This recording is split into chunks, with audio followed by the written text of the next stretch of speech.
Это чучело, на самом деле, оно может быть разное. Гади таяк төсле шарлар Скотч маркер булган фантазияны эшкә җыеп карашка ясарга. Бәйгенең беренче шарты шундый: ни өчен карашка? Чөнки бәйгенең темасы яз белән бәйле. Шытымнар тишелеп чыккач, бакчага җыелган кошларны куркытыр өчен кирәк ул. Санаулы минутлар эчендә һәр катнашучы бакчасына куярлык карашканы ясап та куйды. Исемнәре дә бар, әмма кайсылары кошларны куркытырлык түгел, бик матур да килеп чыкты. Наше чучело называется «Безнаказанность». Безнең карашка ягымлы яз дип атала. Яз җитте, аңардан чәчәкләр исе килә. Бик ягымлы яз кебек безнең карашкыбызда. Киршәне бик матур, үзе көлеп тора. Назовем мы чучело. Без карашкыбызны яз белән бәйләдек. Тышта яшеллек тернәкләнеп килә. Шуңа да карашкыбызның башы яшел төстә. Бәйгенең шарты буенча үсентеләрне үзең белән алып килергә, сыерчык ояларын фотосурәткә төшереп җибәргә кирәк булган. Алдан һәр катнашучы үсентеләре белән таныштырды.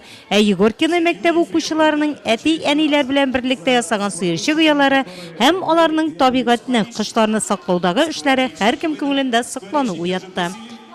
Я вспомнил, что у нас такая интересная фотография. Бик кызыклы фотосурәт бар иде, аны җибәрергә булдык. 15тән артык сыерчык оясы ясадык без. Мәктәптә бәйге оештырдык һәм әти-әниләр анда бик теләп катнаштылар. Балаларга сыерчык оялары ясаштылар.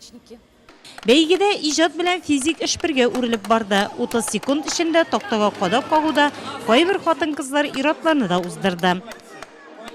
Вот уже, наверное, год мы проводим совместно. Бер еллап инде Шифа Сәүдә үзәге, DFM радиосы, Нурлат телевидениесе белән берлектә шәһәр һәм авыл кешеләре өчен шундый кызыклы бәйгеләр үткәрә.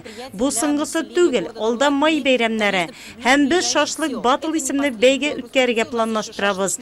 Һәр кемне бәйгеләргә катнашырга көтеп калабыз. И всегда мы ждем на наших этих вот конкурсах. Җырларны рэп ритмына салып җырлауда да сынатмады бәйгедә катнашучылар. Бүләкләр дә саллы иде. Катнашучы дипломы, сертификатлар, фитнес залына купоннар тапшырылды. Бәйгенең җиңүчеләре булып Нурлатлы Гөлнара Мингалиева һәм Егоркина мәктәбе укытучысы Светлана Осипова калды.